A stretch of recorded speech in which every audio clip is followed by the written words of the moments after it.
So, hello everybody again. So we have a presentation about the lesson that we just had in the morning. It wasn't the same as that what was yesterday, but this time it was about it was Markup Language classroom, which we're going to talk about what we did there and about the technology there and the subject we had. So we're going to shortly introduce ourselves. My name is Marcus. My name is Gabriel. Hello, everyone again. My name is Ali. My name is Avish. My name is Jenny. My name is Antonia. My name is Bianca. My name is Pablo. My name is Patricio. My name is Alejandro. And his name is Robert.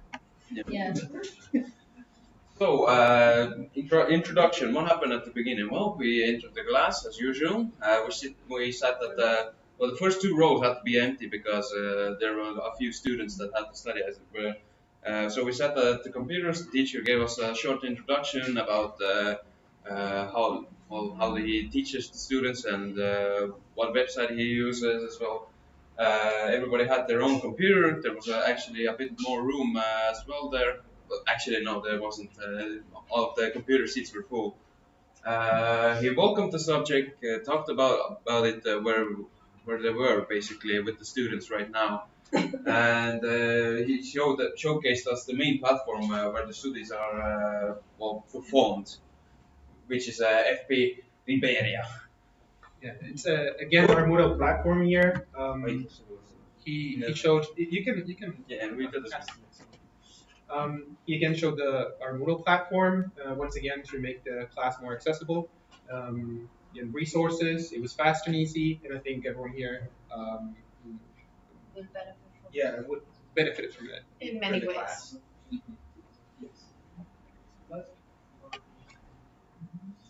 So a little bit about the classroom as well. What was there? So there were we didn't have a perfect picture of the computers, and it's really dark. But there was just basic computers. The interesting thing what I found was that there was like a A router box. big- Router box, as you call it, because that's where all the wires are. And there's Oh a no, router. not that. But the computers had like this small LCD screen which showed the temperature of the computer, which I usually don't. I only see them in old school computers and stuff like that.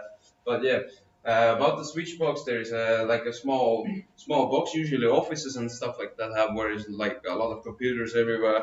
They use it to the cable comes from a router, which is the most upper one, and the cables come down to the switches, and the switches just send the cables everywhere behind the computers and give internet access. The whole purpose of the setup was just to provide internet and network for that class specifically. Mm.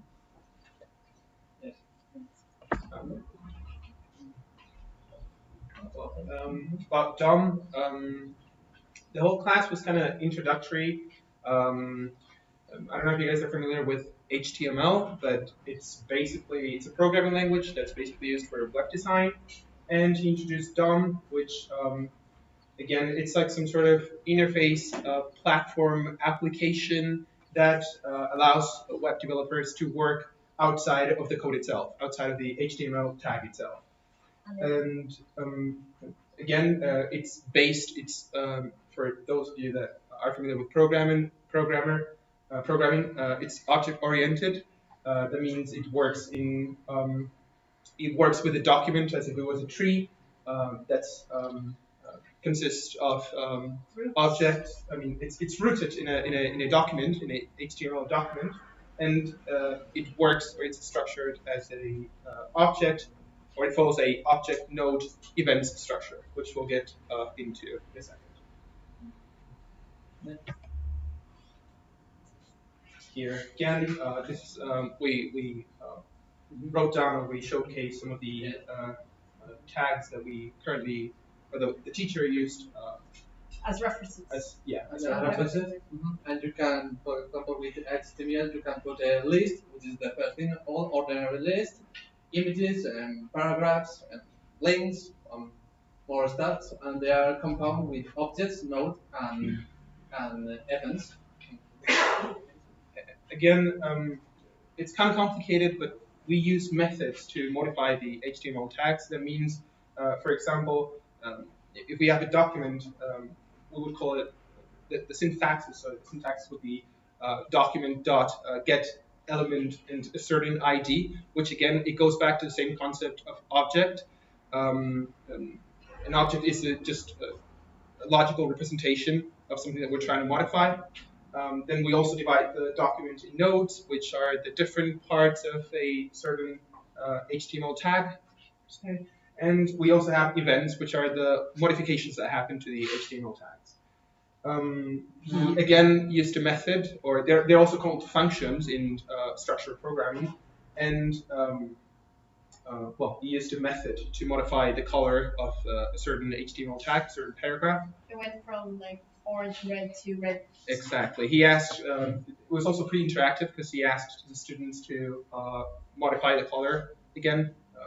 We did have some difficulties during that because the computers were, as we said, a little bit inefficient. But yeah. So a little bit about the advantages and disadvantages of coding. So the main advantage is it really develops your problem solving skills. That if your like thinking skills are really good with coding, then I think you can solve a lot of real life problems or anything technological as well. The main reason why people start using DOM is because of that. Because object-oriented programming again is much easier to understand, much more comprehensible, and it's much easier to divide concepts, to separate concepts for a programmer when it's object-oriented.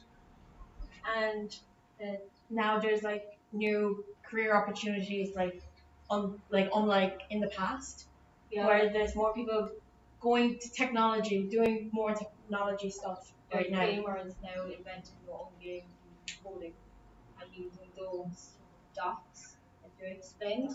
DOMs. But they develop new typing skills. They get faster by typing really fast with the coding and the different colors of it. But then the disadvantage is not everyone can understand coding from the start. That's why you have a quick recap of the class we did. We try to explain it as lightly as possible, but yeah, it's actually pretty difficult when you try to explain it straightforward. So you have to actually build it down to where it's understandable to normal people. Yeah, we also, I would point out that the language we applied DOM to was JavaScript, and we say it creates new opportunities and new career opportunities because for each flavor, for each programming language, you could basically make a career out of that. It's a lot of knowledge. It develops, as we also say here, your typing skills and your cognitive skills too. And I feel like it's very hard to explain. It's something that's the class we had today was very hard to explain. It's very hard to open to the public, really, if you're not if you're not interested or related, or you have previous concepts of programming. But there's an easy way to learn coding with Apple technology. They created Swift Playground for children all around the world. They teach you how to use coding by playing a little game with this little character. You run around guessing what codes go with, and it develops a whole side of gaming. I'm involved in Twitter, and I love seeing children learn how to code the easiest way, not the way that we got taught now, because I probably forget it very easily. But Swift Playground has taught me from the start to finish, and I would like to say thank you to Marilyn. I would say this whole thing, as Jimmy said, it's very adaptable, it's very flexible. We had a really tough class that was more oriented for experts and just.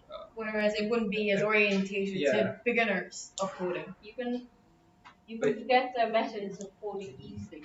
Like as we were told, after a couple of tries, or you'll be waiting for a couple of days, it's just gone. Good grasp. You need to do it practice constantly. You may forget the proper syntax, Yes, that's why I always forget that. One thing. And yeah, thank you for listening. But before we clap, any questions? If you have questions, we'll try to give you the answers. Hopefully. As we said, it was a very tough lesson, and I feel like it was more practical than anything. It was just to show what the power behind all these tools and all these applications here, or certain And applications. he uses the same method as the other teacher from yesterday. He speaks in English to the students, and then switches back to Spanish for us to understand. And makes it okay. Makes it way easier to understand 3 more stuff that we learned. And yeah, that's it. That's it. I see no questions, so you can clap. Any questions? No, yeah?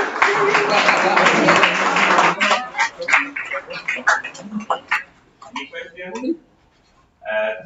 No. So, yes, I have a question, especially for Marcus, that came up with the idea of the temperature.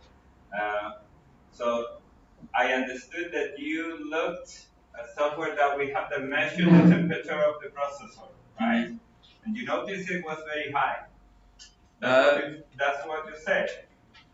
No, I didn't mean by like the degrees were high. No, not like that. It was overall. I thought that was really interesting to see because usually like old computers, not that the computer is old or something, but like usually computers have this kind of like system where it's like measured on the computer case on its side.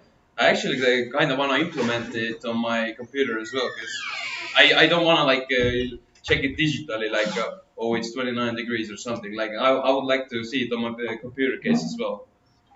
Okay, that now.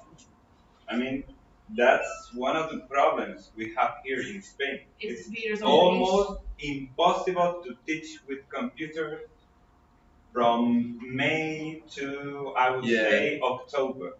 It's impossible. The computers just don't work unless, of course, you have good air conditioning or something like that, which we don't have. Kirsten also mentioned that the computers may get really hot here because the climate and stuff like that. I told you so. Yeah, we actually have a kind of similar problem in Ireland, believe it or not. And our temperatures don't rise over certain degrees. And we have to, in all our computer rooms, put in air conditioning into the rooms. But lo and behold, teachers in the rooms to get fresh air, what did they do? Open a window. Open a window. We have no air conditioning. We have no air conditioning. And no air conditioning. But anyway, Yes. could be all equal. No, I have measured in one of my classes 42 degrees inside. That is very, very. It was like being in a sauna. Similarly we would have communication rooms with boxes and switch boxes throughout the college buildings, and we have to put in air conditioning to all of those rooms to keep it below a certain degree. I don't know what it was actually. Where it needs to be not to work. The problem here is that the air conditioning is so expensive because the temperatures are really, really high. Yeah. And in order to reduce it to, let's say, 22 degrees, which would be the optimal for working in a computer environment, that's thousands of euros a month. And we don't have that money, unfortunately.